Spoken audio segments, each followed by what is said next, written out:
বাংলাদেশের জনপ্রিয় চিত্রনায়িকা পরীমনির জন্মদিন মানেই বিশেষ আয়োজন। তবে এবার ভক্তদের অবাক করে দিয়ে জন্মদিনের 4 দিন আগেই উদযাপন করে ফেলেছেন এই অভিনেত্রী। আগামী 24 অক্টোবর পরীমনির জন্মদিন হলেও সোমবার 20 অক্টোবর রাতেই কেক কেটে জন্মদিনের আনন্দ ভাগাভাগি করেছেন তিনি। মঙ্গলবার সকালে নিজের ফেসবুকে সেই উদযাপনের বেশ কিছু রঙিন ছবি প্রকাশ করেছেন পরীমনি। ছবিগুলোর সঙ্গে তিনি লিখেছেন, 24 অক্টোবর আমার জন্মদিন।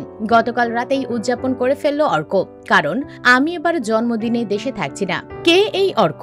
ভক্তদের মনে কৌতূহল জাগানো অর্ক সম্পর্কে পরীমনি নিজেই জানিয়েছেন, অর্ক হলেন তার একজন মেকআপ আর্টিস্ট, যার সঙ্গে কাজের সূত্রেই পরিচয়। তিনি পরীমনির বাসার কাছাকাছি থাকেন।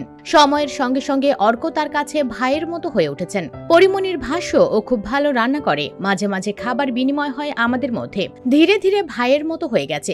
ওর অনেক ছোট ছোট আবদার থাকে, তেমনি এক আবদারে গতকাল রাতে ওর বাসায় গিয়েছিলাম। গিয়ে দেখি এমন আয়োজন। আবেগময় পোস্ট। আগাম জন্মদিনের এই আয়োজনে মুগ্ধ হয়ে পরীমনি আবেগ ভরে লিখেছেন, আমি এত খুশি হয়ে গেছি রে অর্ক।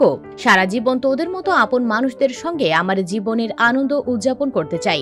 ধন্যবাদ ভাই আমার। এটা আমার এবারের জন্মদিনের প্রথম কেক, প্রথম উদযাপন। পরীমনি জানান, এবার জন্মদিনে দেশে না থাকার কারণেই মূলত অর্ক 4 দিন আগেই তার জন্য এই বিশেষ আয়োজন করেন। এই আগাম জন্মদিনের অনুষ্ঠানে নির্মাতা চয়নিকা চৌধুরী সহ অভিনেত্রীর ঘনিষ্ঠ কয়েকজন বন্ধু উপস্থিত ছিলেন। হাসি আড্ডা আর কেক কাটার মধ্য দিয়ে সবাই আনন্দ ভাগ করে নেন।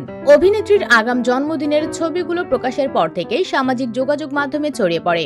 ভক্তরা তার বিদেশ যাত্রার খবর এবং এই আগাম উদযাপনের কারণ জেনে মুগ্ধ হয়েছেন এবং শুভেচ্ছায় ভরিয়ে দিয়েছেন পরীমনির ফেসবুক পোস্টের মন্তব্য ঘর।